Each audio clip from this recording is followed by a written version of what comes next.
Good evening. I will have to say welcome to Josh and welcome to Christian, who just popped out of the picture. Good evening to everyone today. I hope we have a wonderful session with the three of us. I'm sure we will. There he is. Welcome, Christian. We are live. Hi. You can see the top of your head. It's okay. Let me see. There you go. So, yeah. Now we're live. Okay. And we are getting feedback that the audio and video is good. Okay.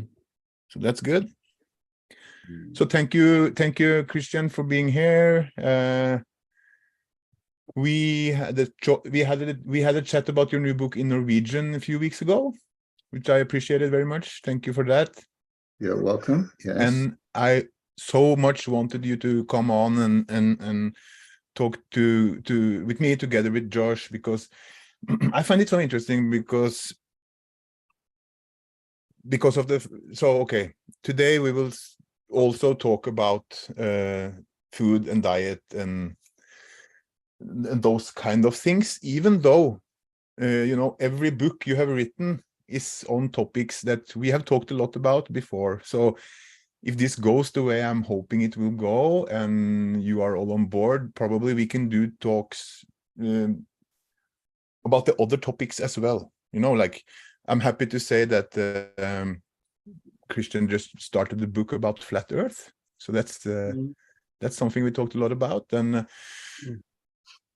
also meditation, a breakdown of the Bible and the Bhagavad Gita into different books. Oh, wow. So it's all topics that we have been touching upon before. So it's good to get the other perspective on the matters. Right. So Firstly, incredible to meet you, brother. It's a pleasure. Thank you for being here. Yes. Namaste. Yeah. Thank you. And I'm very interested to hear about your personal journey, or the journey of this person, and how you became one with the infinite, and everything about you. So I'll let Jostein take it away. Yeah, probably that's a good place to start, Christian, to let you introduce yourself. And in your book, in your food as medicine book, you had which you were a bit self-aware on writing, but it was a very good chapter about your journey. Hopefully you can go through that, but maybe in, let's say, not the long version, but your journey in a compact in 2 words. In 2 words. Well, life is like a circus, you come in and you bow and you bow and you leave again. That's pretty much it. No, well, okay, if we're going to focus on food, we all get into self-development because of our own problems. If life is completely without problems and everything is a smooth ride, we will just go on like everybody else, right? And so fortunately, I ran into problems at an early age, like when I was 23 years old.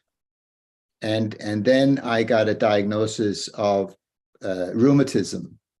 And I saw the wheelchair kind of in the background, and I decided to follow a different path of a more natural approach. And this was back in 1976. And that's a long time ago. And then you could say there was not this kind of like health food and books about diets and everything. That was very, very scarce. And it wasn't like today, where there is kind of health food shops everywhere, and you can get all kinds of diets and suggestions and health advisors. And so there was almost nothing, and so then I started to experimenting with different kinds of diets. I started out with fasting and all kinds of different approaches, but I eventually found macrobiotics. Are you familiar with macrobiotics? Please just, if not elaborate, just Okay. Yeah, okay. So I don't know how to make this story short. no, but Anyway, so my main focus is actually basically macrobiotics, which is a kind of a grain and vegetable and beans diet. And so I've been into yoga and also learned some kind of things from Ayurvedic food, and that's the kind of my inspiration. And so I'm still chewing my food and still learning. And yeah, is that enough? Is that? I guess yeah, it's okay. Can I just ask you, through the journey, obviously this awareness came from, this initial problem, and then that led you, I'm presuming, on a pathway of seeking more knowledge from this initial entry point. What was your like points of interest as you evolved? Did you have an interest in the occult? Was it like sacred geometry, numbers, language, anything like this? Yoga was my introduction. I started doing yoga, and then I got sick. So that was a very, very synchronized, well organized. So yoga really opened the door into this other world, and so therefore I was very motivated and to start also learning about my body through the food and so on. And I moved into an ashram and lived in an ashram for 5 years, and then started my own yoga center. And so that was very much my lifestyle for about 25, 30 years. And now I'm a retired yoga teacher, and now I'm an astrologer, focusing on astrology, and now I'm focusing on writing and just having a good time. That's all. Thanks. When you say yoga, was it the like holistic practice of yoga, the union of the mind, body, spirit, not just the yoga movement? Was it about the total union that you initiated in, or did that just come with the advancement of your practice and awareness? Well, I connected with, I live with a teacher in the tradition of Swami Sivananda, and which is a kind of the more full path of yoga of the Patanjali's 8 steps. And actually, now I have kind of left that approach in the sense that Vedanta is my main concern, which is the path of knowledge when it comes to yoga, right? So it's really about, that's definitely the essence of my spiritual journey is Advaita Vedanta for sure. Yes. Would you can you take us through more or less the chapter in the book where you tell your journey with the different problems, like health issues, and how you went a bit back and forth, and how that all played out?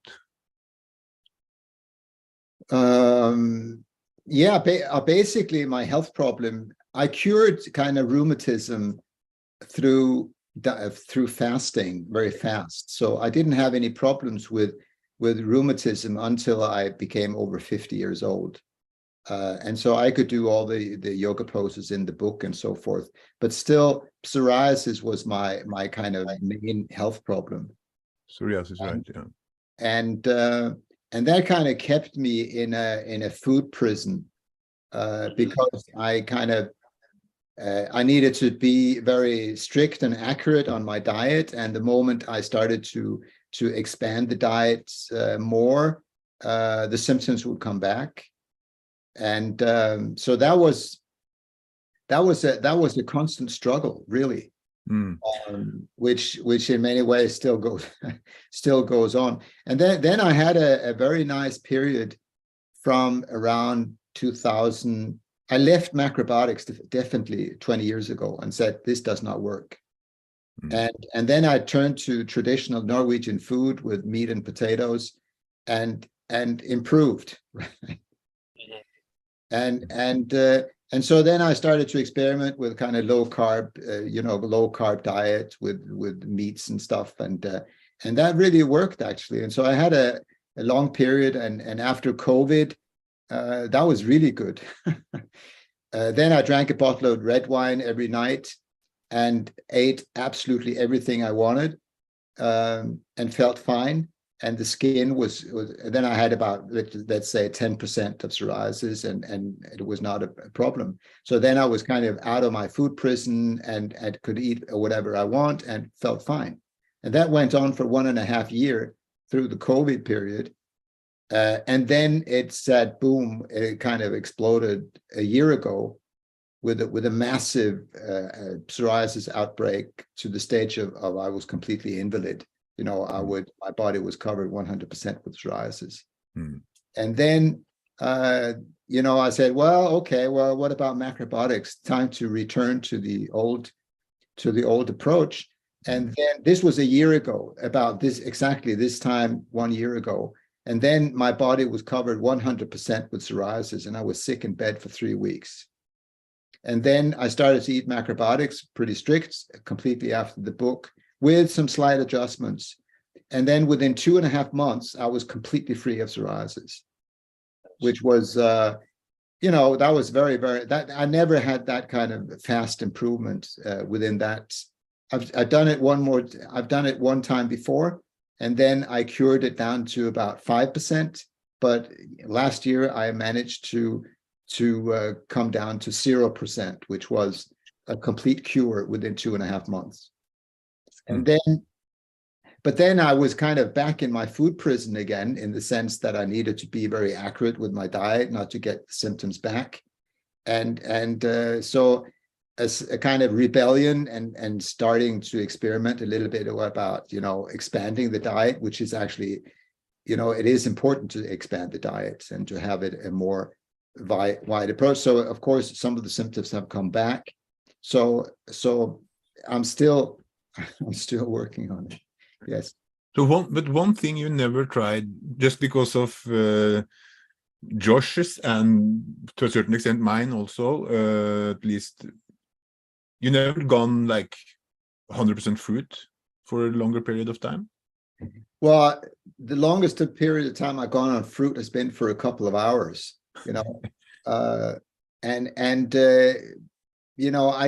I get kind of spaced out. And if I eat like a banana and a couple of apples, I get, it's like, red wine, that's fruit. So Fruity. So that's the longest I've gone. Yeah.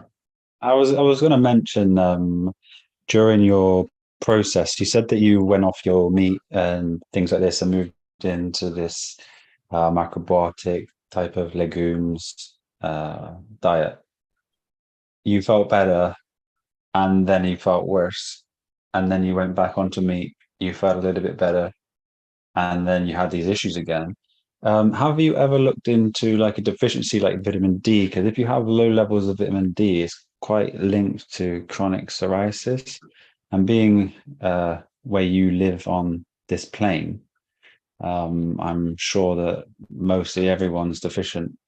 And when you come off this fortification diet that we have in the Western world, the cereals, the milks, the grains, all these things have a fortification. We may be extremely lacking in them. So just like a simple blood test would have possibly made that aware, and it could be remedied by something like that. It's just what I see regularly when people come off the standard Western diet into this whole food. They feel amazing, and because they're liberated from so much stress within inside the body for trying to convert these foods into fuel, but then the deficiencies start to kick in, because the soils that are producing the foods aren't exactly in correct balance themselves. So they're deficient. And then this comes into our system, and we're struggling to figure out why.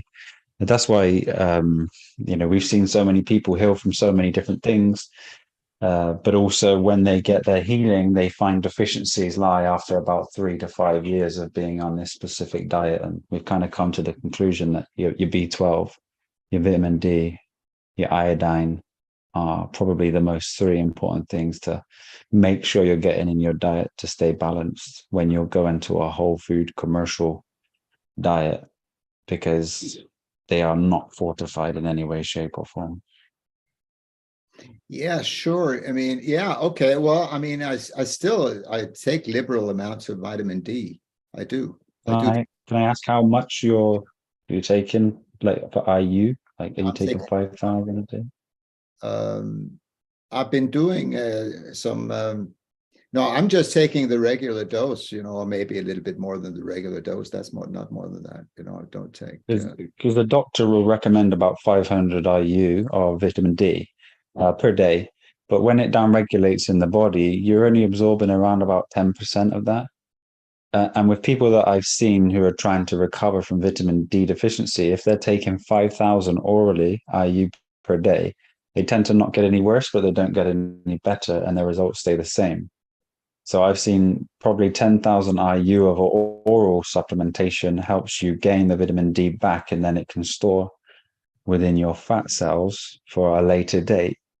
A thing that I'd like to share is if you're 1 hour in the full sun with your clothes off, you're going to get around about 10 to 20,000 IU within the hour. And of course, most of us, if we were naturally with the earth, we would find ourselves outside grounding with the sunshine mostly every day.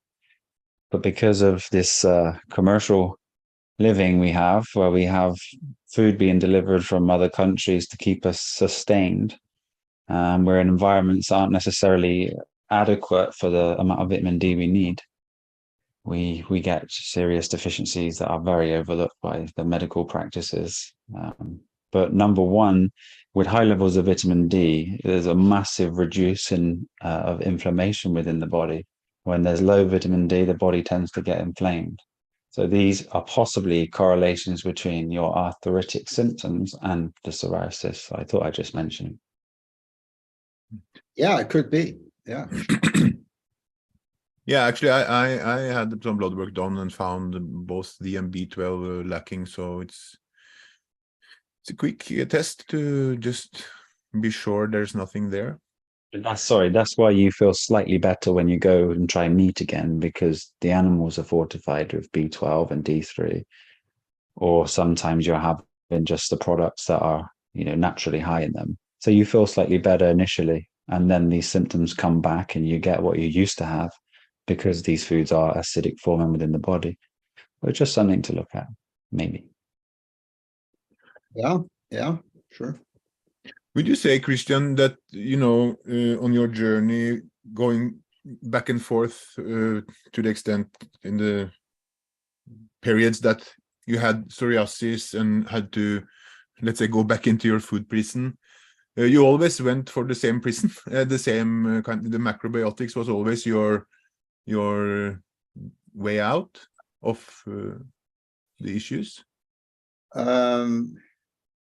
Well, it has to do with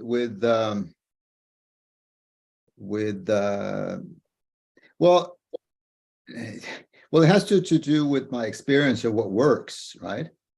And when I was as sick as I was last year, I was not in the mood of trying to try something new. I needed to go to.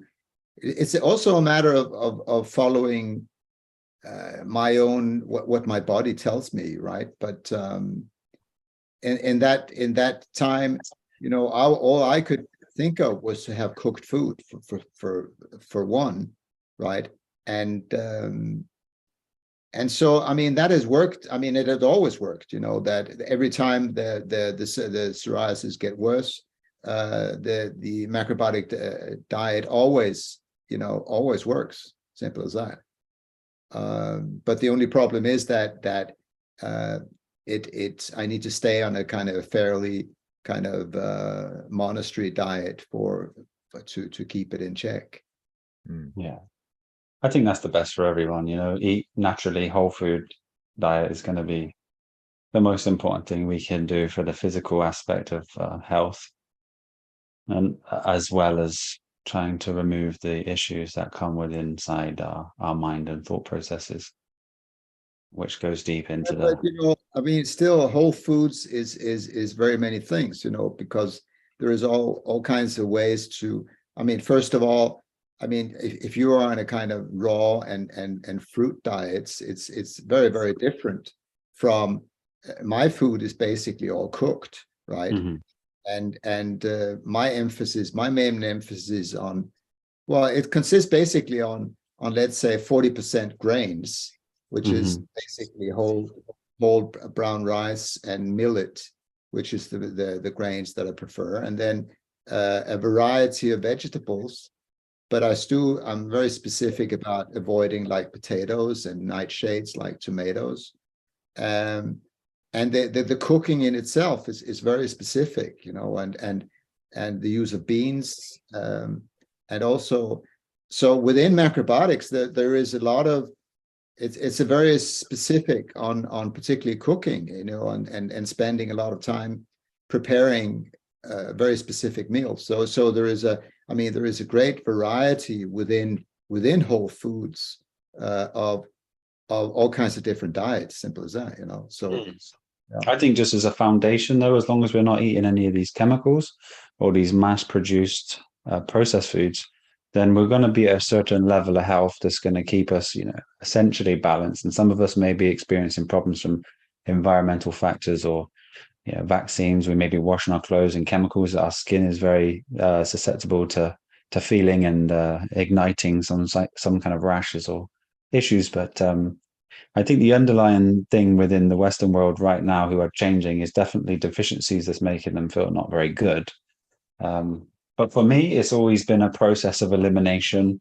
So eliminating foods to a point of purity and then reintroducing them to sense how they feel within my body when I'm just consuming that individual food, when I'm very pure.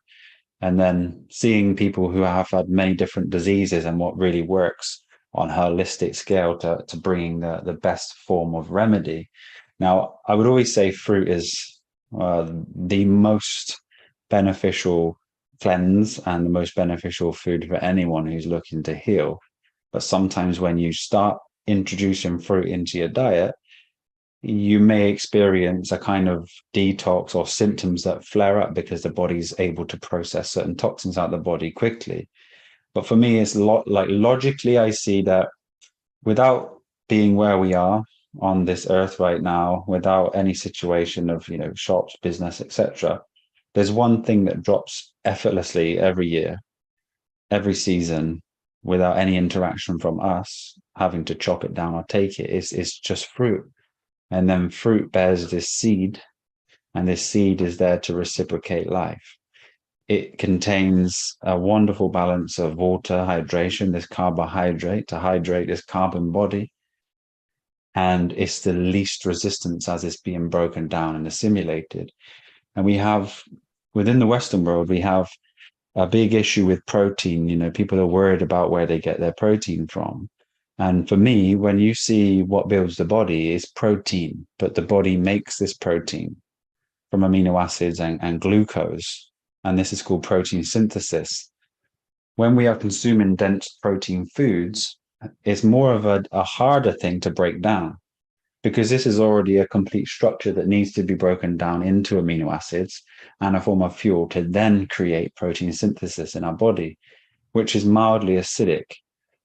So when I see the natural law of things, I see the grains and the nuts and the seeds and the legumes are very great sister plants, and they work well to put nitrogen in the soil. And as they are a seed themselves, I see that the logic of this means that it's not necessarily a food. And, the phytic acid inside of them that causes a kind of, let's say, it can take certain things from the body at the same time as giving you nutrients. Not only do they also need to be cooked, they're an extremely good thing to keep the masses fueled and fed because they dry, they preserve, they can ship, and they can store. So I'm not saying this isn't a food that's going to keep someone balanced and healthy, but when someone's really truly trying to heal, for me and my experience, when someone's able to remove these things from their diet, they'll come to this point of purity, and then the healing takes place much quicker than any way I have ever seen before. And obviously, this will include fasting as well. And just to put it into perspective, we had a beautiful lady with us who had breast cancer and stage 4. She went on to a protocol that we gave her, and it was all starting to get better. And then she went to an Ayurvedic practitioner who said she was doing wrong with what we advised or pointed to. And she started to eat lentils and things like this, and it started to come back. And through, I mean, thousands of people, we've seen how just changing a simple diet from fruit to a grain or legumes causes these diseases just to kind of lose the speediness of healing that they were having. But I'm not saying it's a bad food. I'm saying that everyone should be able to consume these foods for sure, happily and healthily. But when there's a point of healing needs to take place, sometimes the best thing to do is slowly and steadily remove these things from your diet. Have a kind of transitional time where you move into fruit from cooked food, and just give yourself a good 4 to 6 weeks on the lightest form of food possible, with intermittent fasting in between. I think there is two different approaches here. One thing is a therapeutic diet that specifically targets a specific sickness, right? And the other thing is food that you can live by, right? Which is the kind of a diet that you can have in your daily life, right? So, I mean, if you take a look around the world, you will see that absolute all civilization is based on grain. You know, you will not find any culture around the world which is based on fruit. But you would say that these cultures based on grains are commercially in a part of a system that is feeding them. So these are more staples rather than something to thrive, you know, because I mean, there's so much depth to what we're speaking of in terms of how the whole matrix or the fabric of consciousness has expressed within this experience so many different types of ideologies and concepts and traps for us to fall into, when if we look really down to the root and the purity of what was designed for us, it's not necessarily here, of course. And if it is here, it's being grown in deficient soils. And there are hundreds of thousands of different fruits that exist, and we only get a few. But if we were in the correct environment, if we were relaxing, enjoying our experience, learning how to connect with nature, and saying that food that would be the most obvious for us, mouth-watering, sweet, tasty, and full of nutrients, is going to be fruit that doesn't need to be cooked. I live in Norway, you know, and I'm going to have a problem, you know, yeah, for sure, fruit all year round. Yeah, you know, for sure. Here in Norway, you only have fruit, 3 months a year. That's it. You get a good apple. That's about it. Yeah, and so I mean, what do you do the rest of the year? Well, that's the thing. I wouldn't recommend this diet for anyone who's not in a place where it's abundantly around them. And because of the way the system has done from early 1900s, all these cities were beginning to be very inhabited, and they grew and grew and grew. So of course the government had to establish something which was going to keep people, let's say, healthy enough not to die, but also sick enough so they're not thriving, but they're able to work and continue the consumption experience that they're having. This isn't something that's old, you know. If we look at England, for example, it's only been the last 1,000 years, really, that people decided they were going to live here maybe slightly longer. Otherwise, mankind would have existed. If we look at all the temples that are hidden within inside the Amazon rainforest, the soil they created, and a perfectly balanced ecosystem that would have fed everyone. You know, I feel like the idea of hunter-gatherer is is a one-off, a program put into us so we can fall into the ideology that previously we had to eat meat to survive. Now, of course, we would have had to have done this if we lived in a cold environment like Norway or England, because the animals that are consuming the grass, we can find some sort of viable nutrients in them for us. But I would say that nutrients is secondary. You'll survive, but you will not thrive. So I'm just pointing to a space that if someone's sick or someone's ill, if they just move themselves to this very simple diet, anything that bears a seed is a fruit. The word fruit is for you it. It has a wonderful balance of amino acid, and it's very, very, very, very pleasing to our taste buds if it's ripe, not in cold storage and in a commercial supermarket. You're familiar with Weston Price? Yes. Yeah, Fruit's very expensive. What? I said fruit is very expensive. No, Weston Price is I've just read his book. Oh, a man. Sorry, I thought you meant the Western price of fruit. No. As a Weston Price was an American dentist in the 1930s, who traveled around the world, and he investigated all kinds of natural tribes people all over the world, and to check their teeth to see if they had cavities in their teeth, right?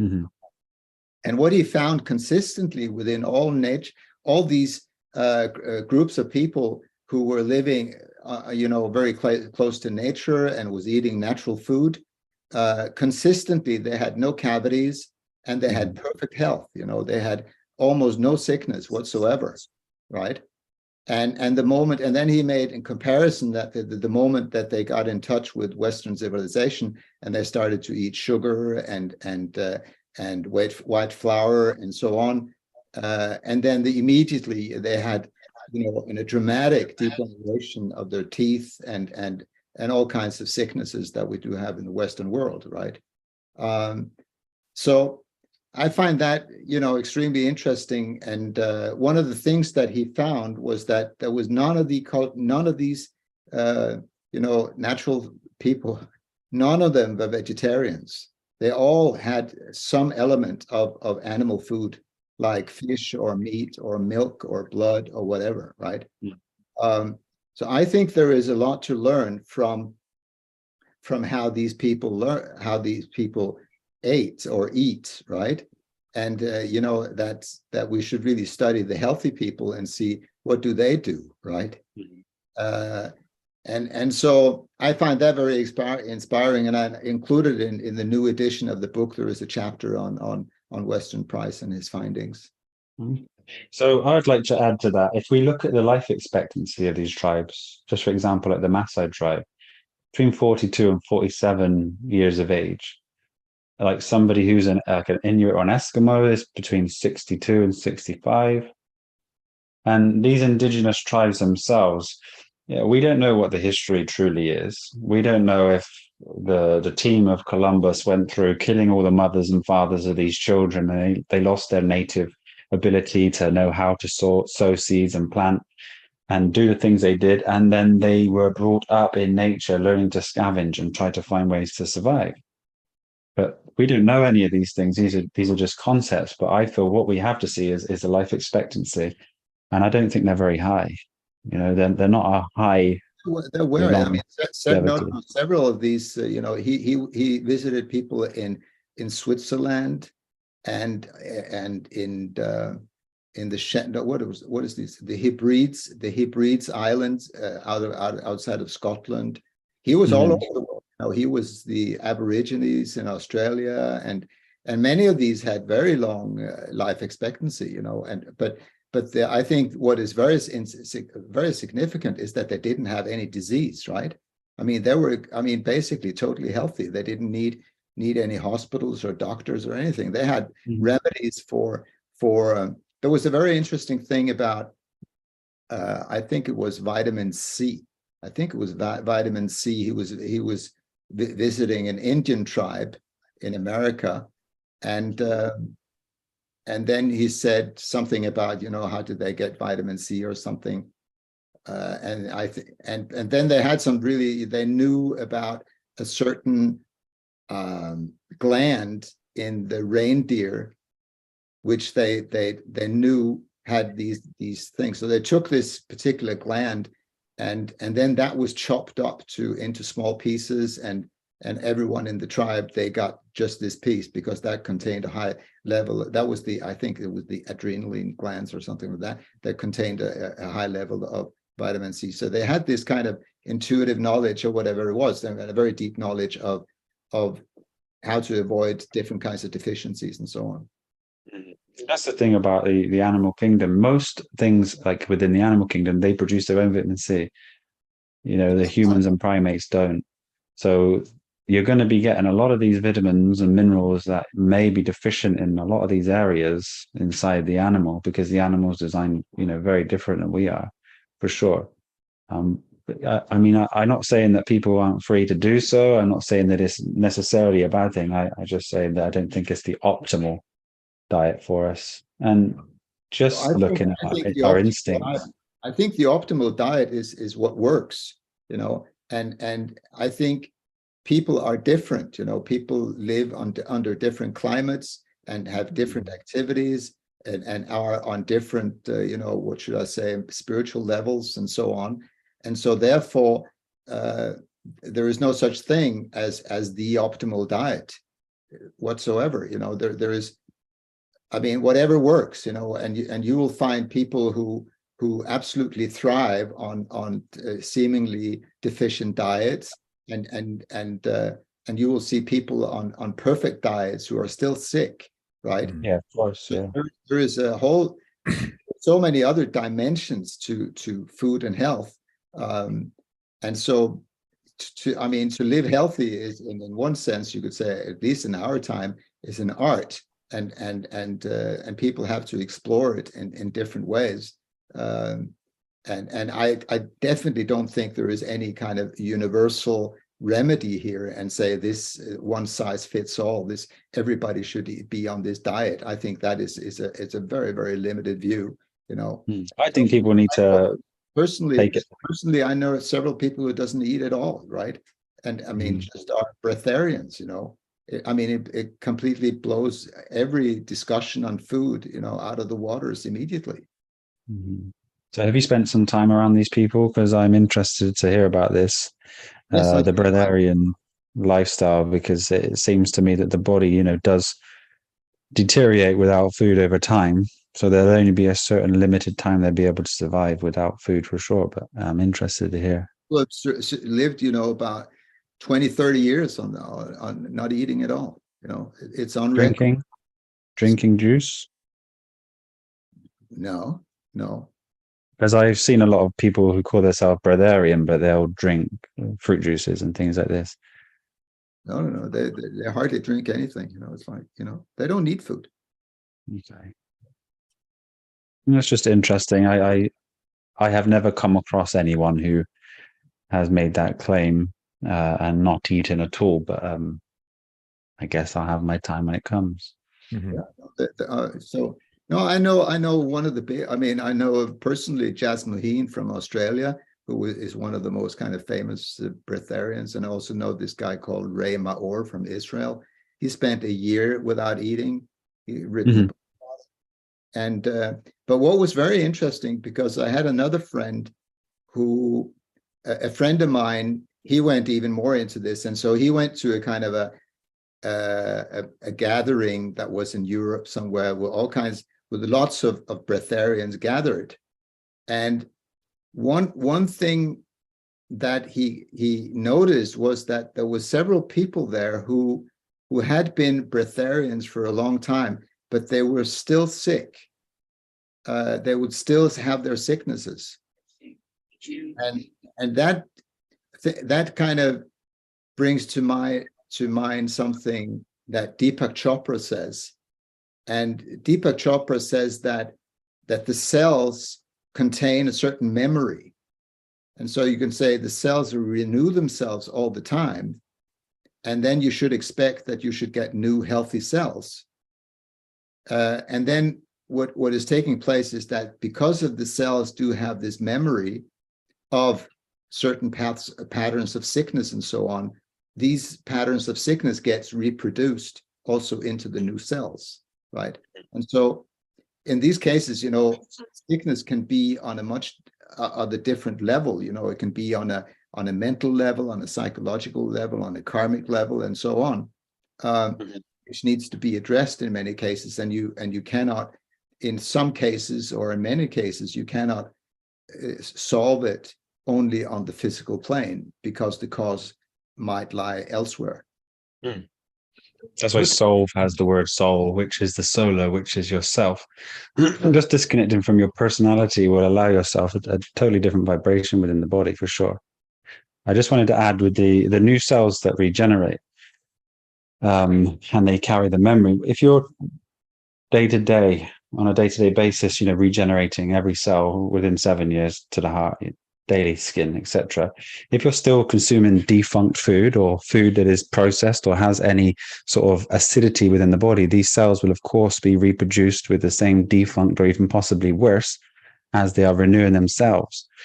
All light, let's say the photons or the DNA is essentially light, and light will also carry the memory as water does within inside the body. Just by a single thought process, we are shifting and shaping our very DNA in each moment. What we tend to identify as the personal character that we've built up over time. And this is always that perpetual cycle of how we have been or we identify as. So I would say these new cells that are defunct are just because we haven't actually made a shift within inside the food system or the mental system within ourselves to change that.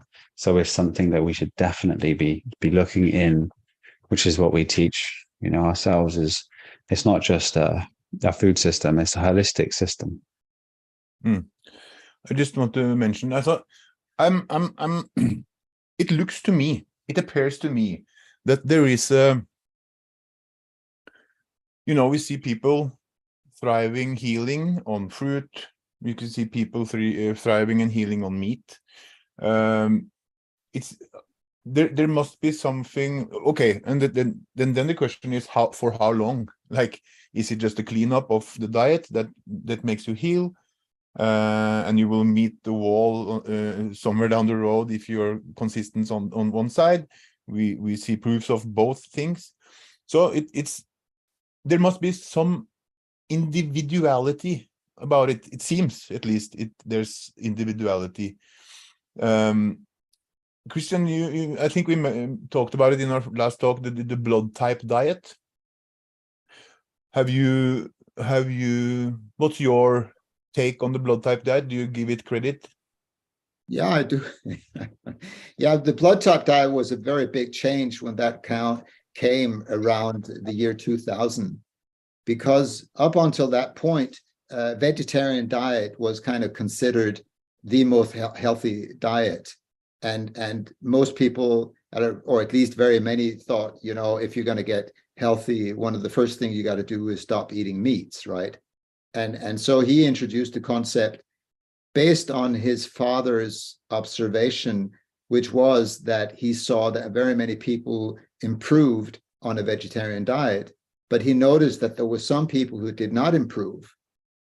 And then he came up with this thing that we have a different blood type, and the blood type O, they are inclined to need some meat every once in a while.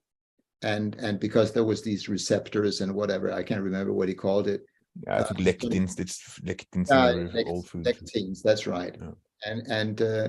And so I started to experiment with the blood type diet being blood type O, and I improved when I started to include meat in my diet.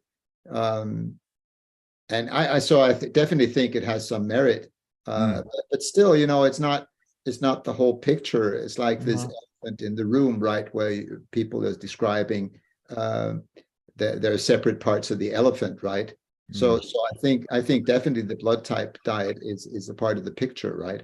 But it has been expanded on by other people who come up with different metabolic types and so on.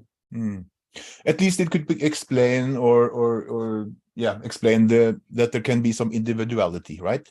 Well, then that's the basic, an important concept of of the approach of yin and yang, that we have different constitutions. That people are, you have some people who is more, you could say, young, or like is more compact and dense, and you have other people who is more light and thin, and so on. And so you should make adjustments according to your constitution. Simple as that. And therefore we have different needs. We have different needs, depending on your activity, depending on your climate, depending on your age, and so on.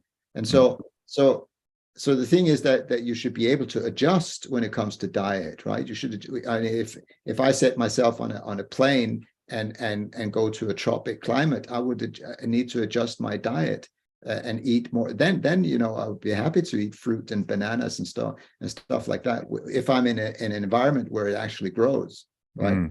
Because then it's a much more, in my concept, my book, it's a much more young and pro environment. There's much more energy or heat from the outside, so then I can cool down. But if I eat bananas and fruit and stuff like that in a cold climate, it will cool me down. I had a yoga student she had multiple sclerosis and was sitting in a wheelchair, and then she complained and said that she was freezing a lot. And my first question was how many bananas do you eat? Yeah, she was eating a lot of bananas because she had multiple sclerosis, and it was so good to eat bananas because it's easy to chew and so on. And then I suggested, well, stop eating bananas because it has a cooling effect. And so she stopped eating bananas, and then she experienced that it was easier for her to maintain her heat. But isn't that just a result of the body? And you're right. I've experienced it myself. I almost freeze to death the last 2 winters. So sure enough, that's true. However, where was I going? You're saying that it's the effect of eating something which causes like the least resistance in the body, so it doesn't raise the body temperature and there's just the energy change. Like if you eat, let's say, cooked foods, meats, which are heavy to digest, your body works to do just that, and that will create heat, and you will feel warm in the body. Eating fruits will just melt in your stomach and not create any rise in body heat, probably. No, but it has a cooling effect. If you eat tropical fruit in a cold climate, the body will lose heat. I know. I experienced it. So it's down to the simplicity of the fruit mechanism with the body's digestion. And when you're consuming these dense foods which cause heat and resistance, they're actually slightly acidic form into the body, so they're not the best healer. So even though you'll experience the body cool slightly or become very cool in very cold climates.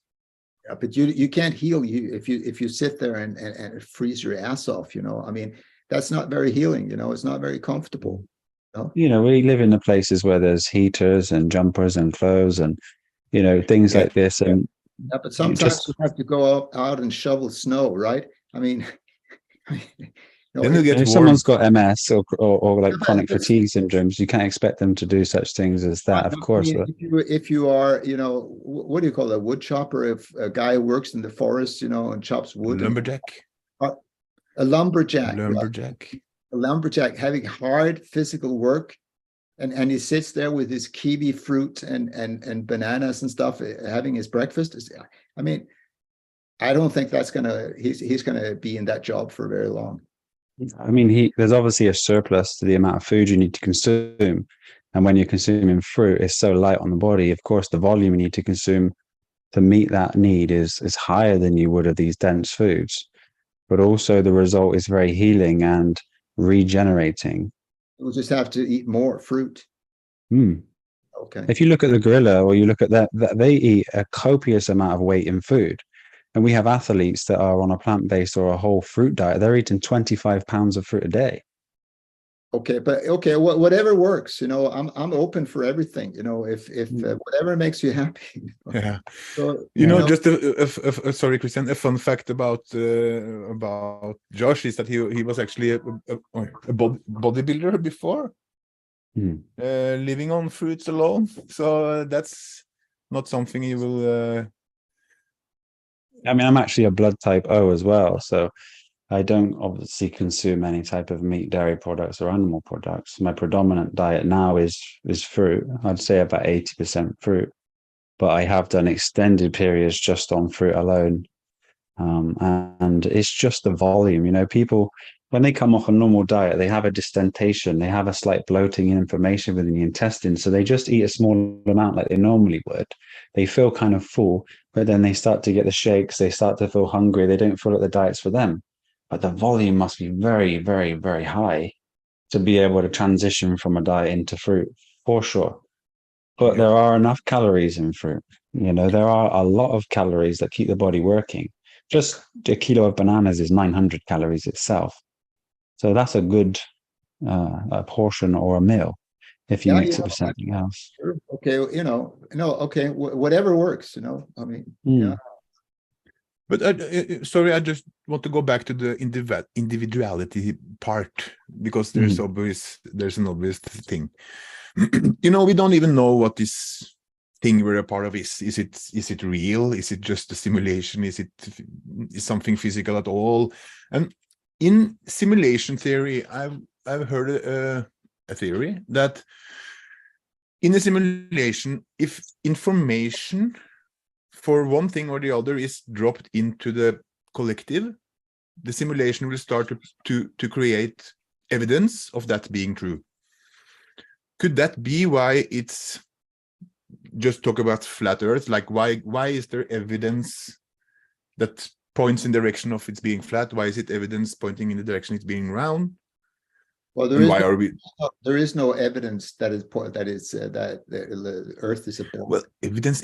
If you can call anything evidence, I don't know. But it's just concepts made up for the masses to feed on. I would say that's a commercial system teaching. No, but I mean, even though the world is a simulation, it could well be, right, that we're in a virtual reality here, right? But still, within this virtual reality, there are natural laws, and if you get hit by a car, I mean, you're gonna wind up in the hospital, whether you believe it or not, right? Yes. And so therefore, when it comes to the Earth, you can measure it, simple as that, and water is level, and as long as the water is level, it's simply physically impossible that it can be a ball. That's enough within itself, for sure. That's enough. That's all that somebody logically needs to see or hear, or try to get their head around, that you could never contain water on a ball. Exposed, right? I'm on the flat side. Don't worry. But I mean, it's always been that. It's always been flat. It's just the recent teachings have changed that. But there is one thing. I'm sorry. There is one thing just that kind of messes with the let's say nail in the coffin on the flat side, and that's when the sun comes up or approaches, or whatever you want to say. Sometimes you can see the sun, like the light hitting beneath the clouds. Have you ever experienced or seen that? Yeah. So how would that happen in an environment with the local sun? Because when the sun's bigger, when it's at a distance, it's atmospheric magnification. So you're seeing it glare. And then within all the microparticles within the atmosphere, most of the atmosphere has different densities of water. This light will come from a distance as it, this type of shape, as light travels like this in a spiral action, it will refract and reflect up onto the bottom of the cloud. Mm. And that's how it would transfer its light across the whole of this space. How do you feel about that, Christian? This is another episode, guys. We have so little sunlight here in Norway, that I don't get up that early that I can watch the sunrise. No, I'm not. I don't know. Yeah, there is. I mean, there is all kinds of questions that the flat Earth doesn't have clear answers on, and there are definitely things around the sun that is not that clear, but the basic basic thing is that due to perspective, we perceive, perceive how things come towards us from the above the horizon, and how it kind of moves away from us. So, but there are some details when it comes to the sun and all kinds of phenomenon that we haven't kind of full understanding of, for sure. I would love to go into that in depth, but maybe we should do that another time, another chat. I'm not that kind of flat Earth specialist. I'm the guy who talks in big letters and saying, hey, listen, people, the Earth is flat.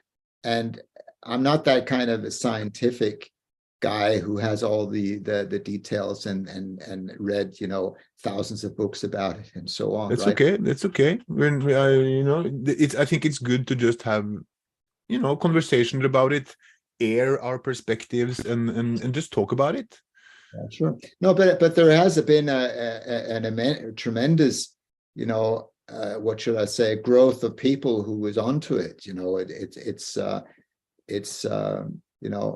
I mean, now there is thousands of people who completely know that the Earth is flat, and that is a kind of dramatic movement from when I started. Or I mean, this started in 2014. So it's only 8 years old.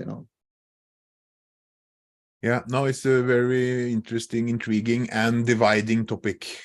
So, as Yeah, many no, but topics.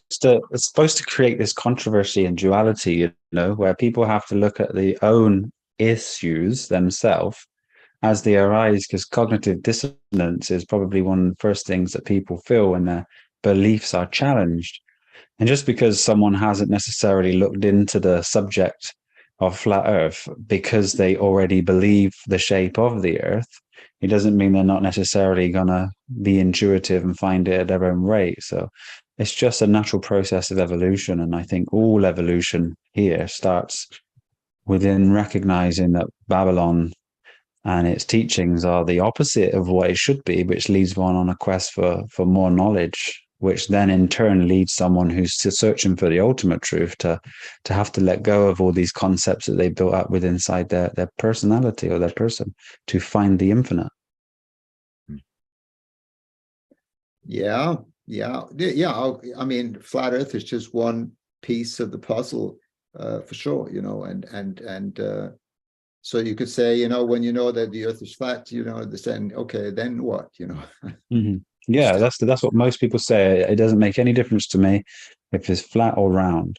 But truly, if one's seeking for truth, it will naturally be a layer of the onion they continue to keep peeling back.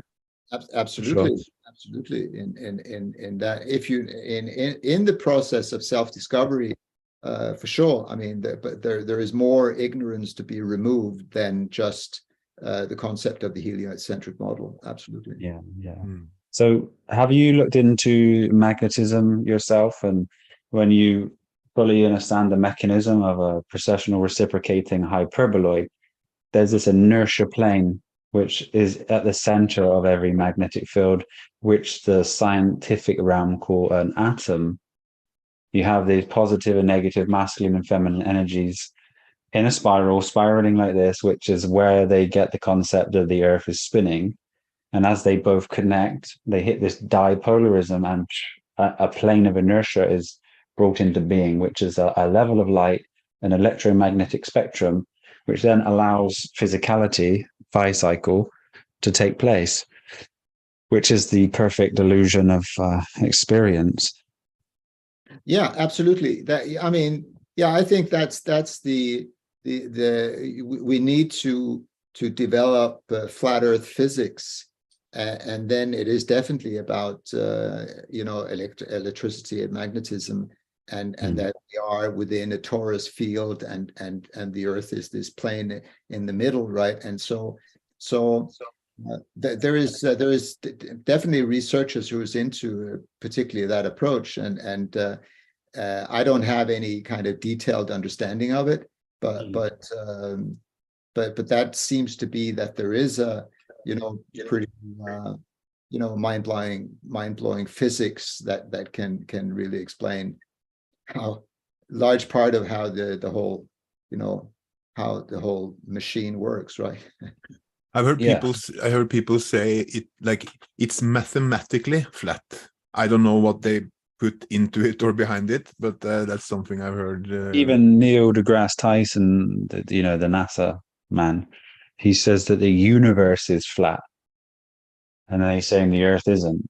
Well, I'm sure that being aware of the flat Earth, you know that there's no galaxies out here. This is just one contained huge torus field with loads of toruses inside of it.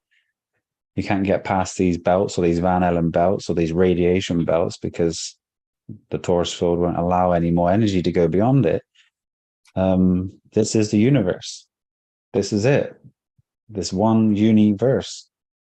And we're all an expression within inside of it, or as it. Yeah, well, you know, yeah, sure.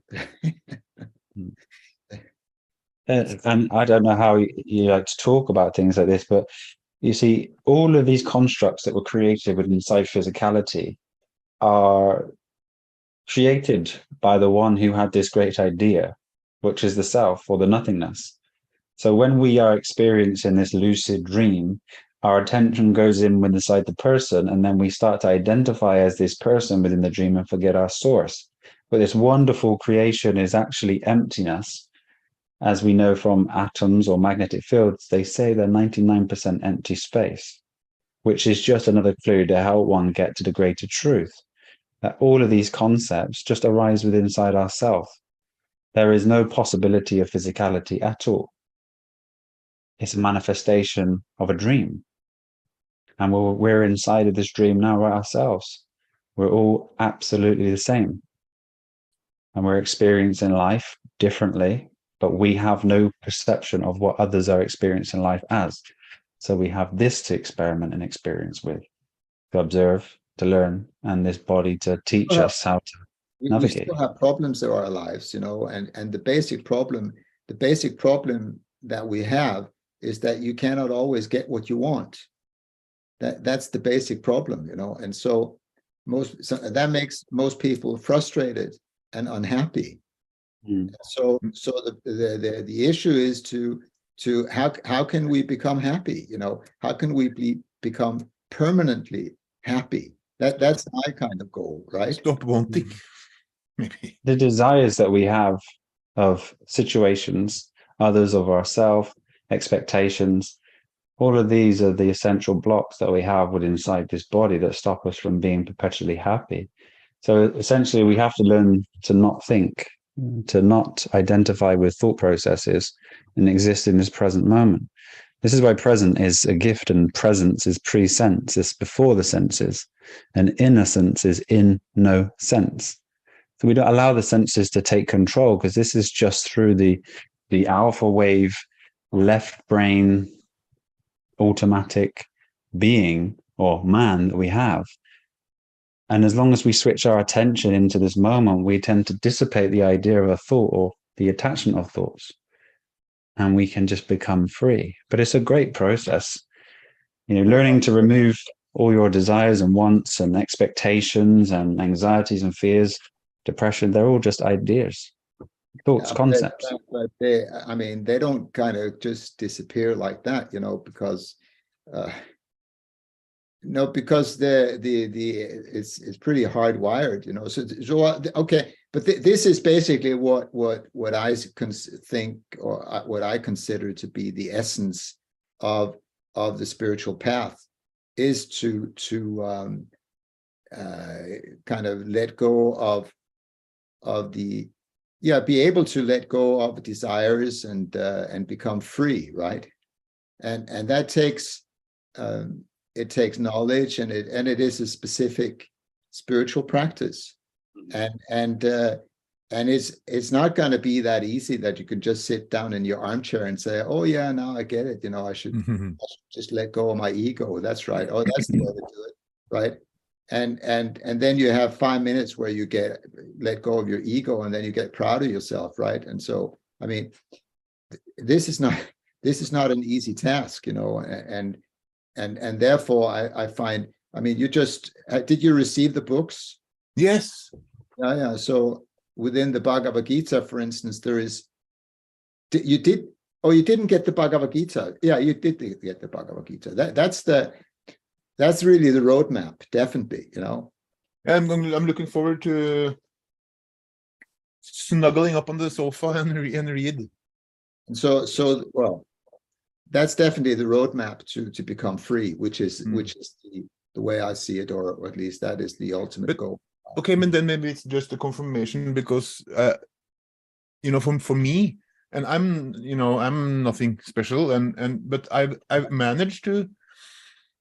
It's been a journey, but I managed to let go of the needs and wants and desires. You know, at one point I was, as most people on the journey, stumble across the law of attraction and these things, and to me, I found that wanting to manifest things will mostly be of a material matter, right? You want the house, you want the car, you want all these things. But for me, I found that, you know, I will just take what comes. I have trust in source, God, universe, whatever, that it has total control. What's meant to happen will happen exactly when it's time for it to happen. And with that, let's say, understanding, I want understanding or perception, probably, maybe it's helped me. I feel light as a feather, and I don't have any issues which I had before, at least. So I'm not saying it's easy. I'm saying probably I was lucky and got easy to it, in a way. So you're in a state of no desires and no fears. Well, no. I won't say I have no desires. I'm content and happy as I am at this moment. Not afraid of too much. Again, But if you're free, there is absolutely no desires and no fears. There is, I mean, because you're identifying not as the content, but as the field. So you're experiencing just a perpetual state of now. You're not expecting anything. You're not wishing to change the past. You're just here presently. Okay, yeah, sure.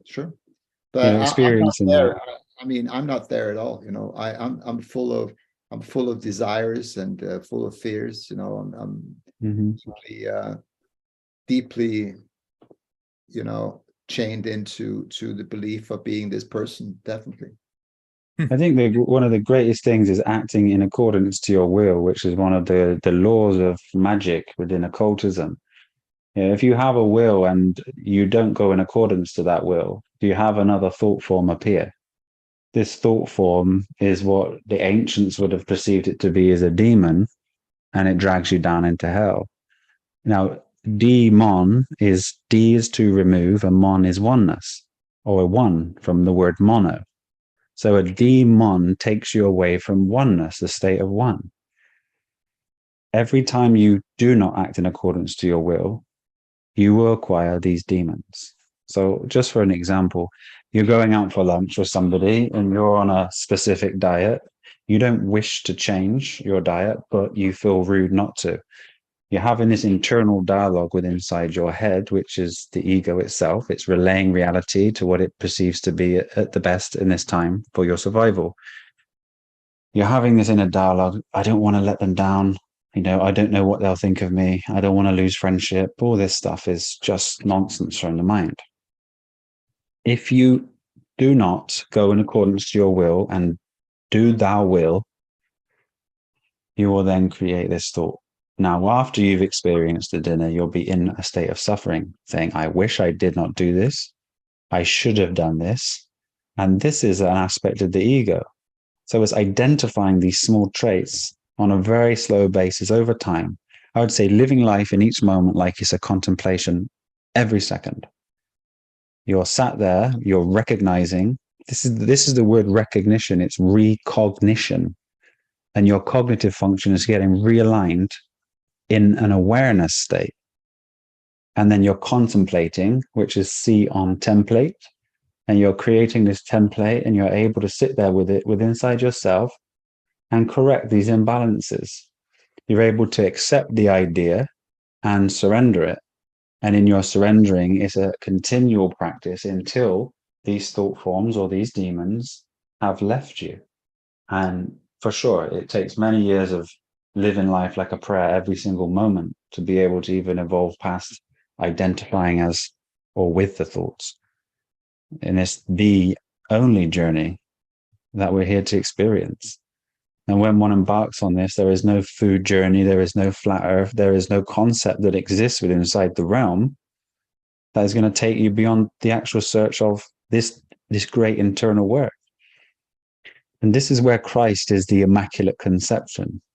See, I like to use words to help people see the depth of consciousness, and it has expressed itself within words. So Christ was found through the Immaculate Conception. Now, Jesus was a man, Christ was the consciousness. To be immaculate is to be clean, to be pure, and concepts are ideas.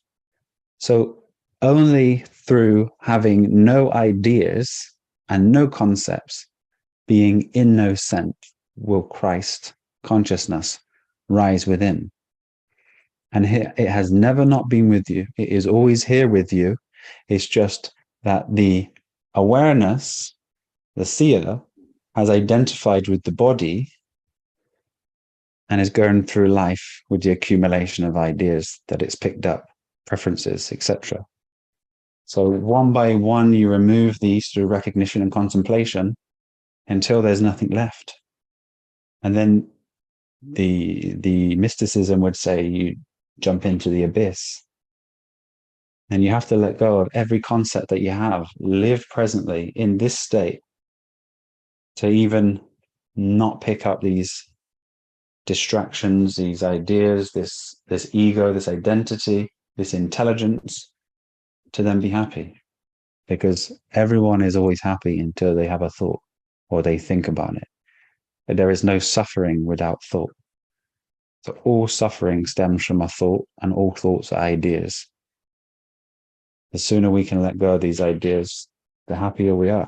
Shouldn't think. Is that what you're saying? That's it. You do not think. And anytime a thought comes, your attention is key. If you give attention and attend to the thought will then manifest as an emotion through your identification with it, thus a block within your chakra or your chakra system. If your attention is turned away as the opportunity of a thought arises, just into this present moment, and you give your attention so intensely to something, the idea will then pass just as quickly as it arose. And there's a lost art of this attentiveness, because what happens is when a child is about 6, their attention is turning into the mind. Before this age, they were very free. They didn't have any issues. They didn't have any problems. There wasn't much of an intelligence there. But they lock on by the age of 7 into this intelligence, and that's their identity. And only through teachings of recognizing that, these identities are just created from your experiences, and they're not actually you. And these things change as you go through life. But being here and present now and letting go of these ideas, you'll remain happy forevermore. I think everything in this universe, this experience, is all about balance. To leave is leave, you have to eve, exit, X is this balance. X is the masculine and feminine, perfectly balanced as a representation of a symbol. This marks the spot. You must balance your masculine energy with this feminine energy that exists. This is the allegory. All ego rise. The allegory. Now, as you were speaking earlier, Jostein, you said that he deciphers the Bible. So just a little bit of languages. This is Cain here, and this is Abel. Now, to be enabled, you must enable yourself. This is why we have the system Babylon. See, Babylon is actually be able on. And this whole system that we're experiencing is a system that has been put in place for us to evolve consciously with all of its falsities. As soon as someone pinches a small amount of falseness, they can then take their journey, they can then take their quest. And this is why everything is opposite here. And the actual Babylon system is here for us to awaken, and this is the perfect of duality. But Abel was the good guy. Abel was the righteous right side of our hemisphere. It was the blue shift of the Taurus. See, we exist in a 10% function of intelligence, which is represented as a red shift within the left part of our hemisphere. And this isn't... You connect Abel to Babylon. Yeah, because Babylon is, if you look at the word, it's be able on. Like the Kabbalah is the K Abela. The Kabbal is the K Abel. Now, Babylon was the kind of the bad guys, you know. This is what I'm saying. So the idea of bad and good creates one in duality and leaves one in that state of identification. Right? What I'm trying to say to you is Babylon truly, as expressed by consciousness, is be able on. So there is a great purpose for Babylon. When we start to arise and we say, oh, you know, we call Babylon the world right now. All these issues within the world, the child trafficking, the government, you know, government is to govern mind. They're controlling everyone. We start to then get angry. The very anger that arises in there is necessary for one to see and to evolve beyond. Because now you're acting angry because you're identifying as the world to be wrong. Now, how could the world be wrong if everything is perfect and created from the Most High? It's just our person isn't able to perceive it correctly. Now, the very reason why we see things like 9/11 and the media portray them to be a certain way, and they're just programs inserted in the matrix to create conflict or to help people elevate and evolve. You know, these numbers are so universally incredible that when one synchronizes all of this knowledge, especially with the occult world, you'll see that everything is so perfectly designed and connected. So the 11 is K. Okay. Now, if you look at the word 11, it's L even. Oh, we're going to try and find a light. It's L even. Now, L is the root Sanskrit word for God, but it's with an EL. And E is this representation of blue shift. Okay, this is the E hemisphere, this side. So the number 11 is a twin pillar. So it's L even. You must balance these temples. You must not build one bigger than the other. They must work in harmony. This is why they collapsed. Because once you've turned this body into a temple, you must clean the temple for God to dwell in it forever. So you master your intelligence. You master your virtues. See, when you align yourself with the virtues, you're correcting the intelligence within inside this body mind. If you're working on patience, for example, and you're sat in a queue and then you feel anger arise, it's because you have an expectation that this situation shouldn't be happening and something else should be. This is just the internal dialogue within inside the mind. So to learn patience, you can observe this happening within inside yourself. You accept there is nothing you can do about this queue. I can stay. I have this choice. I have this choice to go. But to sit there and suffer is the actual work we need to take on board. So we accept this, we surrender the idea, and we recognize this. And we grow within this skill within inside ourselves of seeing this conflict within. So virtues are so very powerful. The most important thing that you could ever do to clean the perception of the person, and it elevates.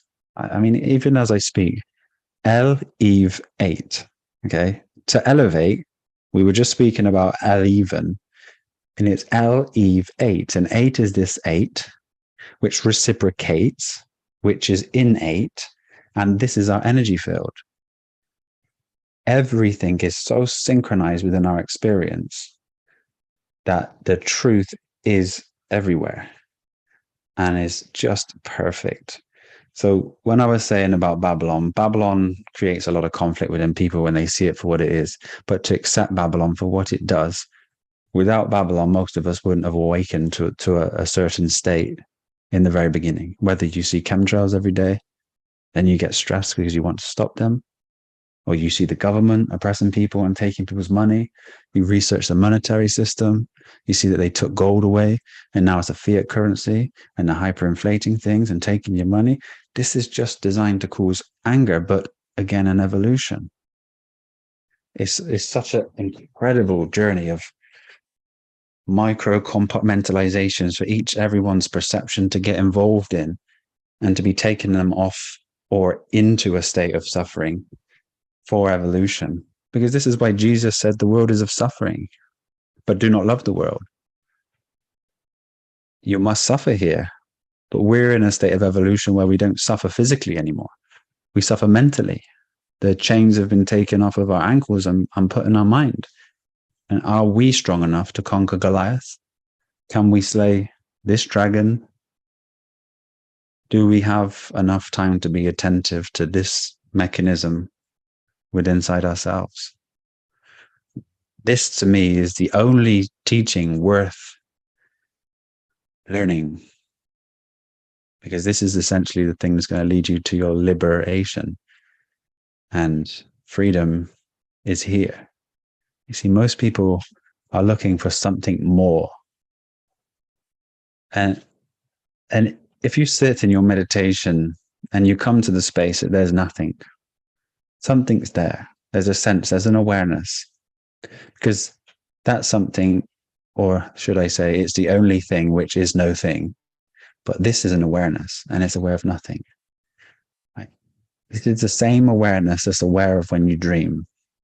And if you can remember your dreams, and you remember speaking to others and experiencing things, maybe food, maybe falling, if you can come to the state of recognition that that is no different than here, and within your dream, you actually identified as the body that was created within inside the dream for an experience, you can marry this with your physical reality here and recognize that the only possibility is a dream, is consciousness.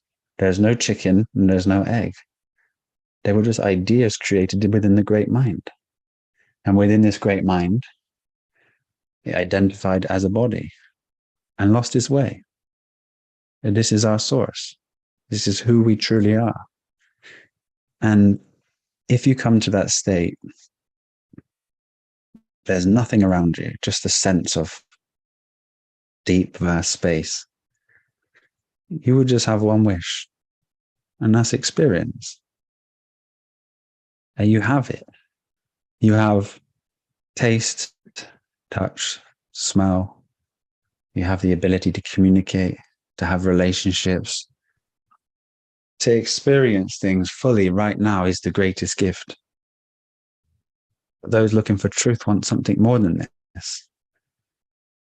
And the truth is, it's here and it's now. If we live through the eyes of a mind, in the Bible it says, God is not a respecter of persons, at least 10 times.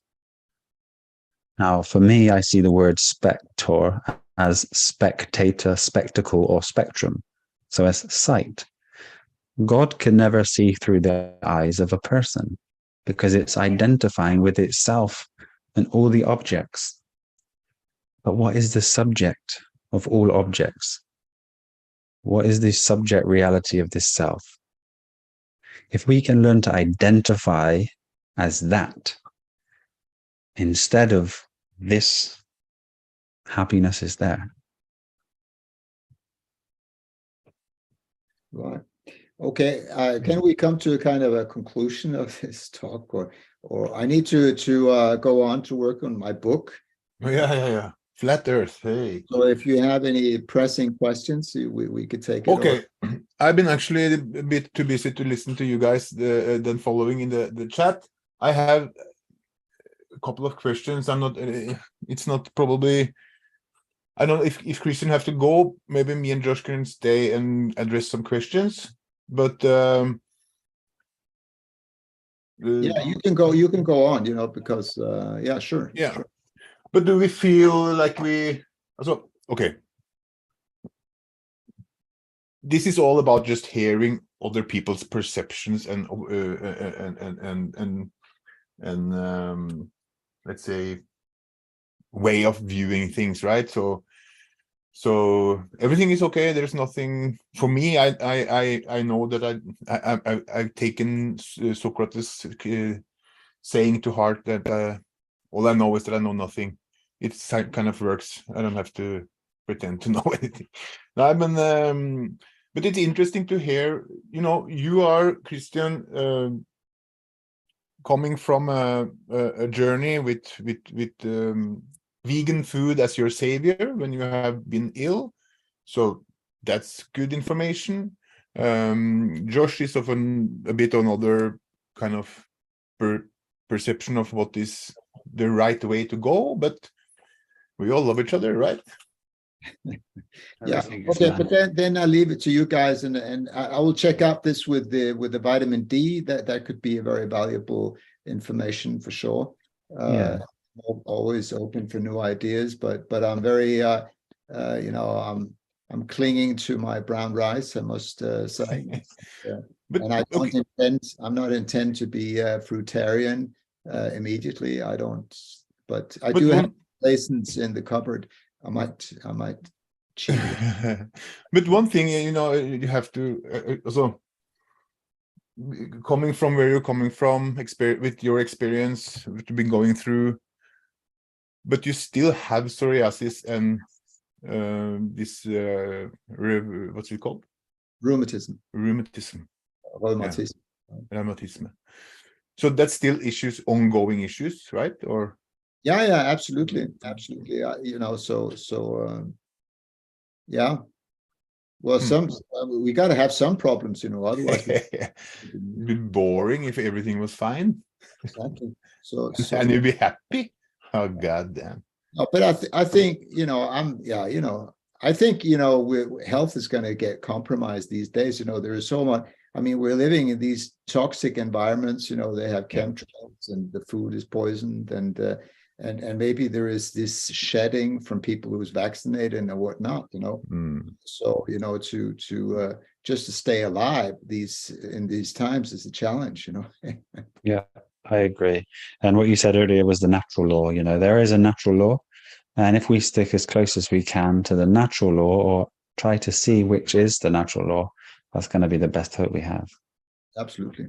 Well, you know, okay, but it's okay. Stay safe. And yeah, thanks. Lovely to meet you. Take care. Have Christian. a beautiful day. Bye-bye. Thank you. Bye-bye.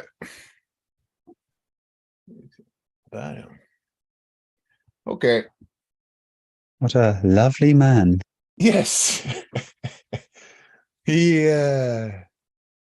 You know, I don't know if you have any links to his books in the comments. If anyone likes to buy one of his books. Yeah, I think I'm not sure how many of them are in English. I think probably maybe just the new one, but let me read them first, and I'll tell you if it's worth the read. It's so interesting, you know, because when you know you speak, I don't speak to many people across board really. But so many people are just missing something so simple for this evolution, and you can tell he wasn't ready to listen to some things, which is fine, but they may open a doorway within him.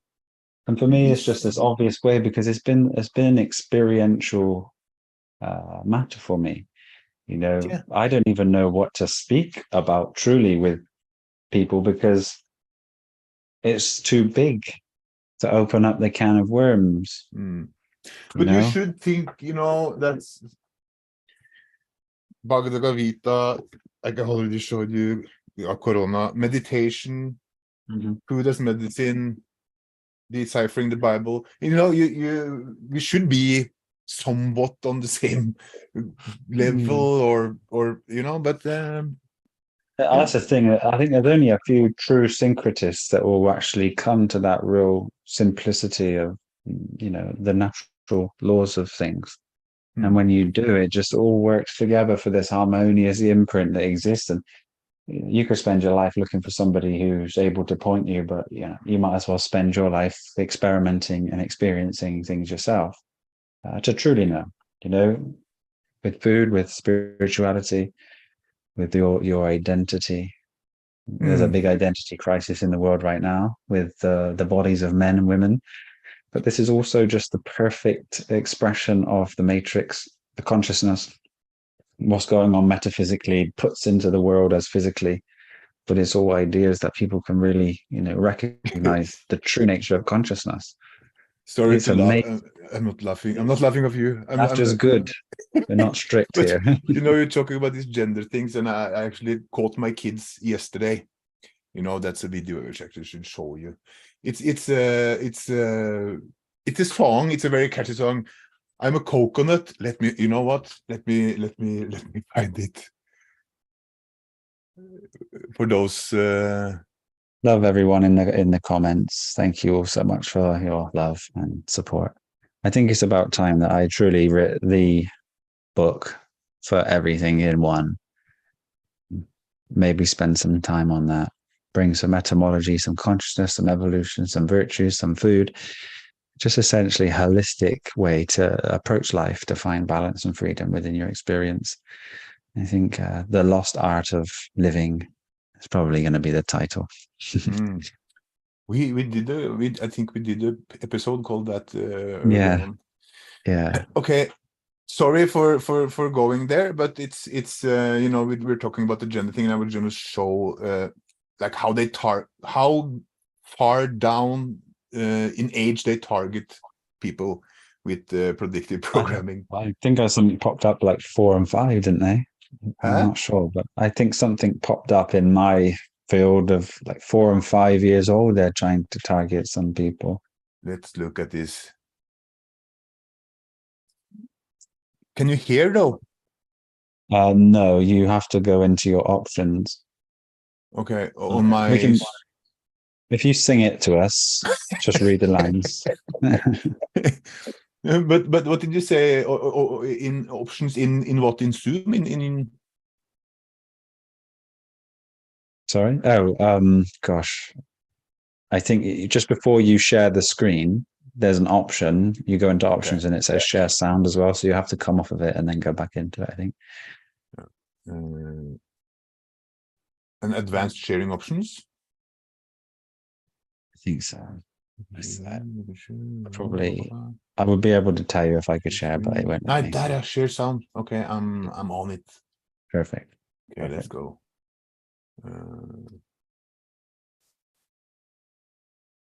I think. No one gave birth to me. No, I came from a tree. No one gave birth to me. Okay. Sure, this is not the right video. Or?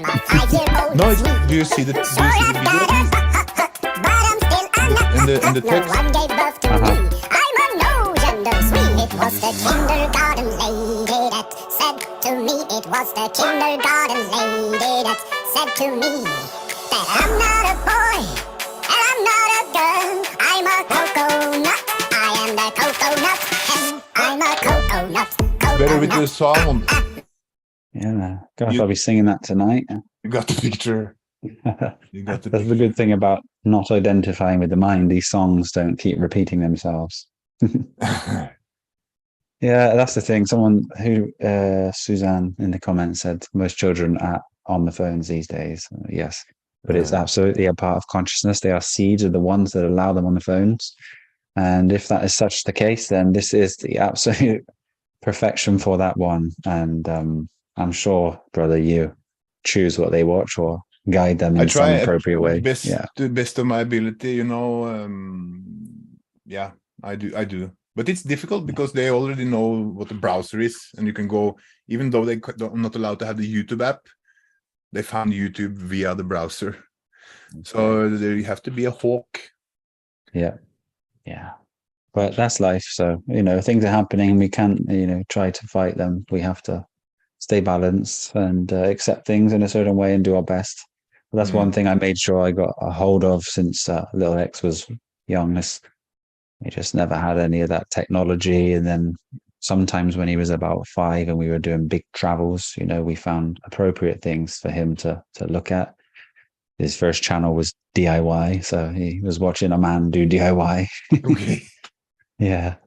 And just like, animal things. And Yeah, things like that. But just think of if it could be, energy and focus put into making really, really, really great, good, healthy, wholesome content for kids.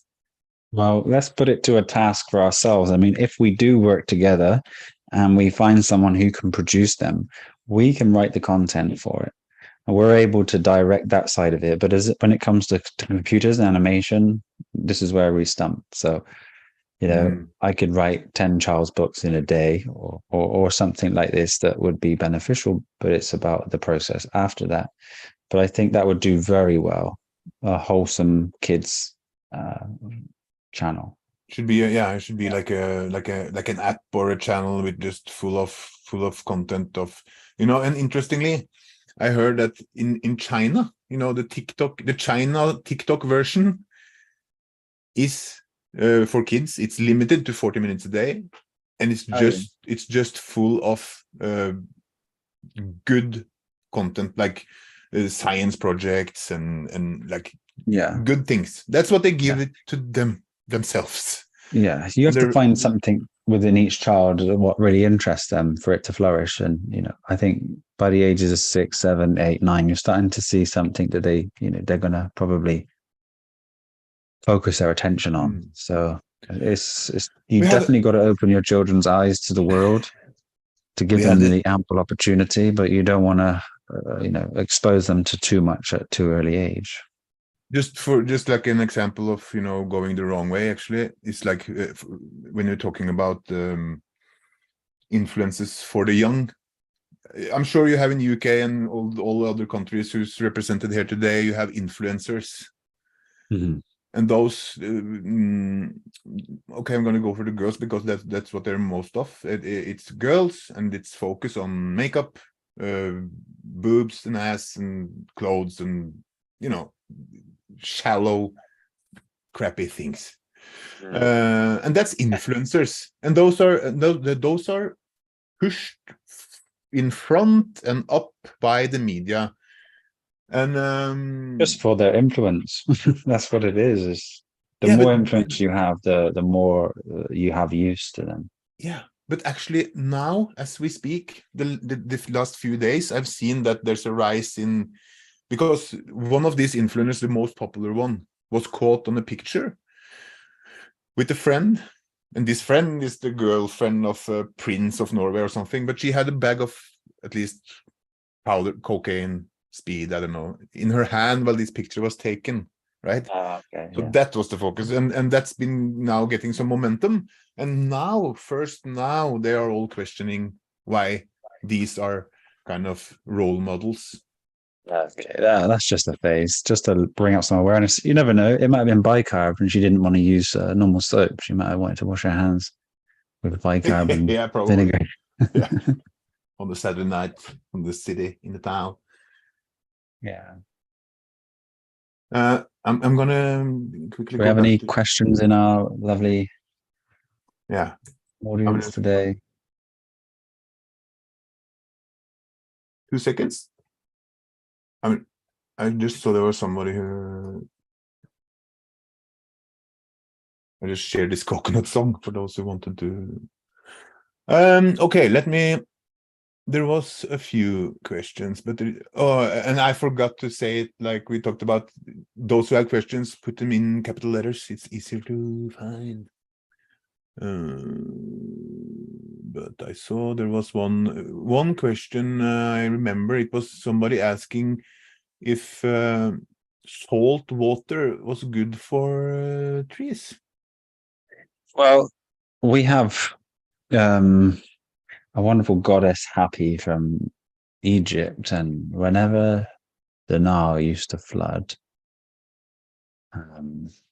they used to call the goddess Happy, who used to flood the Nile to make the fruit trees fertile, or the land fertile. And this was actually salt water.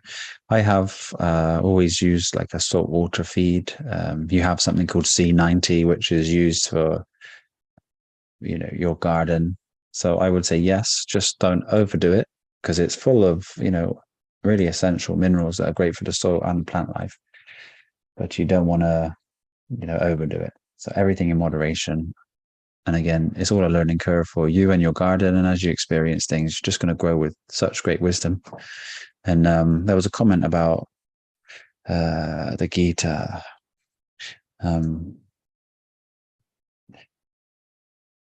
All religions don't really lead you to the space unless you have already found the space and you can interpret what's being said. So anyone that follows a religion, even Hinduism, Buddhism, they rarely will find the true space within inside themselves because they're always looking for something. So my pointing and the best advice I can give you is just start taking a look. Start to recognize thoughts, a relay of reality for every situation inside your awareness from the mind. And slowly and steadily just contemplate on the ideas that cause you conflict and friction. Because this is where your sadness, your anxiety, your fear, resentment all lie.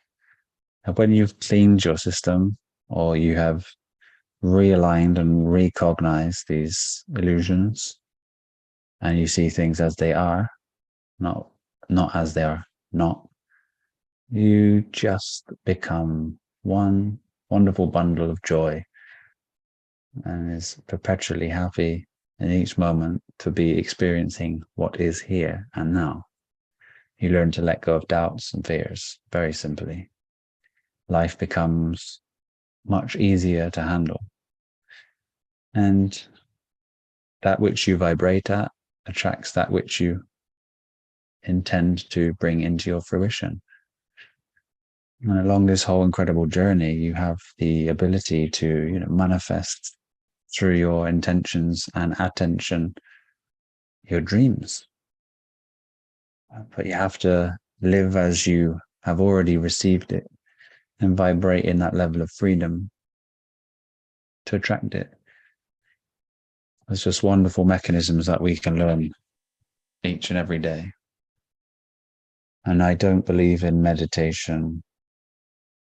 I believe meditation is a state, or I see meditation as a state of emptiness, just free from thought, and you can live each moment in a meditation. It's so surreal when you separate the identity of the person and you experience life as it is. It's so vibrant. It is magnificent. It's magnificent. There's nothing magical, but this is magical. So stop looking for more. Be grateful for what you have and start to iron out these kinks within your personality.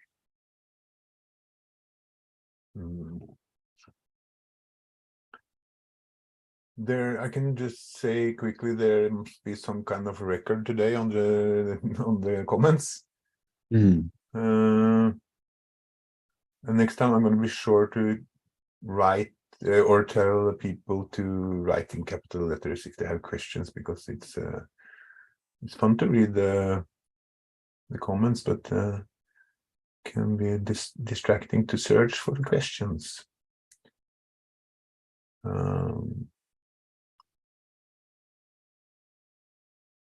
Yeah,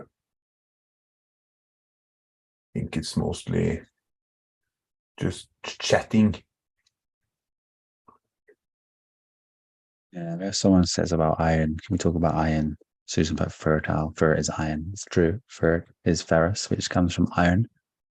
And there is a big deficiency of iron within soils. And this is why a massive fortification program happened. And it was found in cereals and bread and many different things. Something you can be cautious of or take note of when you're consuming your foods. Try to get iron-rich foods. If you're whole food, raw, juicing greens is great. If you're not and you're cooking, the highest source of non-heme iron is going to be your lentils, your red lentils. I think men should have about 8 milligrams a day.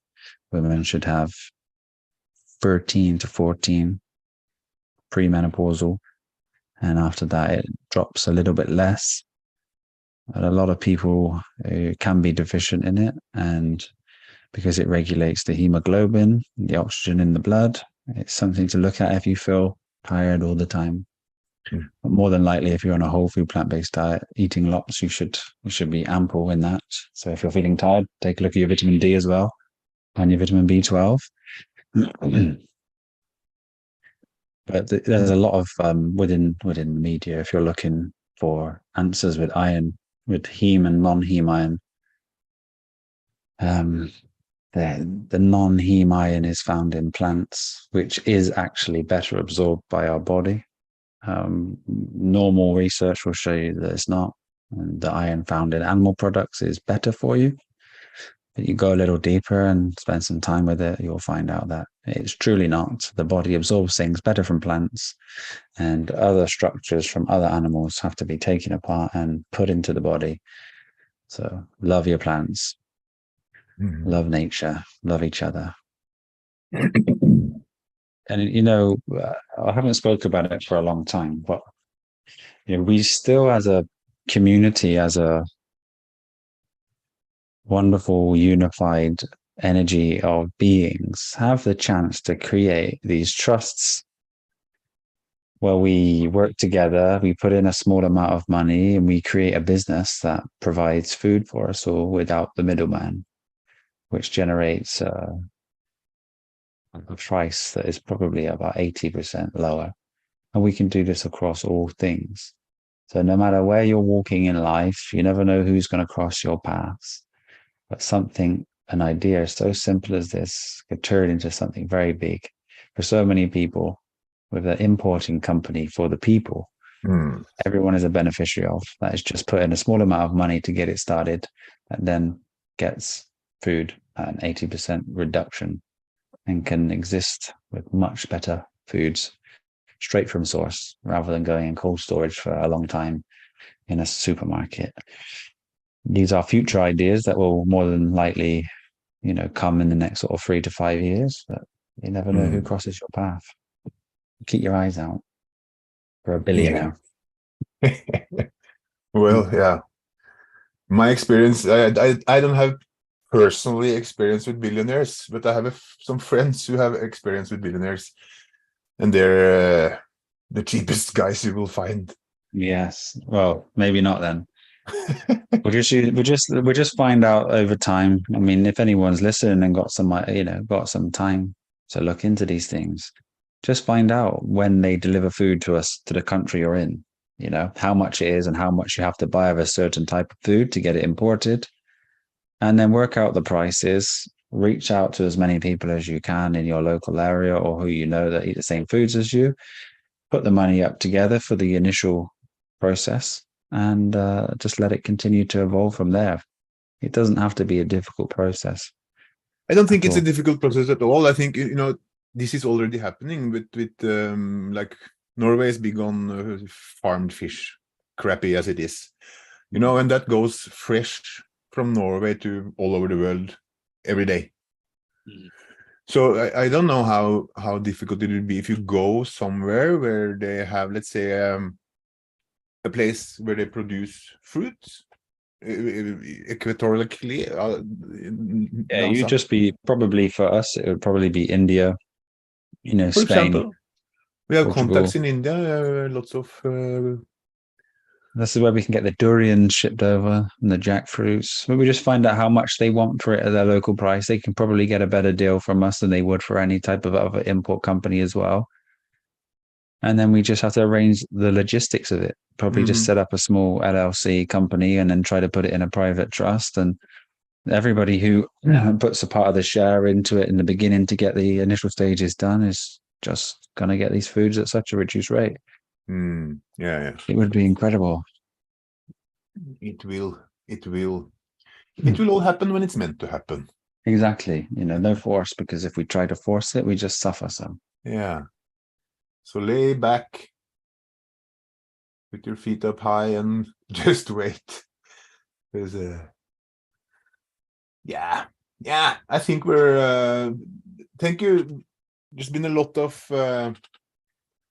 both positive and negative. I see Brother Justin is in the chat as well. Good day, brother. Thank you for taking the Justin. time, and you're producing a lot of content, so it's your day off.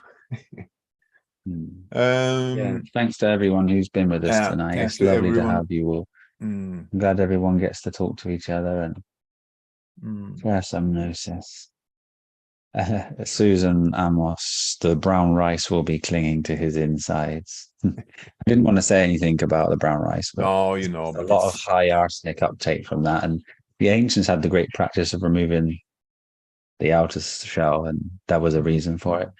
It's easily absorbed when it's out of the shell. Also, there's a massive waste problem with the shells of rice in countries like Vietnam. They're now turning them into plastic. Yeah, and you know, something that kind of raises a question mark in my mind is, you know, he's okay. I'm not judging him at all. He's just, he's had his journey, he's had his experience, he's had his way of, he has his perception, but he still has the issues. So how? But if no one's open, you can't really say anything because you know I was feeling resistance anyway. You have to let them go. We can't try to change anyone or anything, and if they're not picking up on it and they're not ready to receive anything, then you just have to pray for them, wish them all the best. Yeah, it's too bad. I was hoping we can have a lot of interesting conversations about different topics, but it's maybe, let's see. Diligence, I think, is the key. Diligence. Okay, with that, I think, brother, we're getting close to 2 hours. We both probably have kids that needs to go to bed. Yeah, I got one waiting on the door for a kiss right now. Oh, so with that, again, thank you, Josh. Thanks to Christian, who's already left us, but also thank you. Not at least all the people in the chat. Thank you. If anyone has any ideas what you would like us to speak about, feel free to message Jostein, and he will provide us with that for next time. I don't know if you want to create an early link for next week, so then people can go and log on and maybe put some ideas there, and you could bring a list of things we could talk about, or not. Either way, I'm happy. I'm happy, and I hope you all are. And I'm very grateful for everyone being here tonight. So. Yeah. We appreciate you and love you very much. As I do you and everyone. Yes. You take care. Love to your family. Love Likewise. to everyone and their family. And may peace be with you forevermore. Ciao. Bye-bye.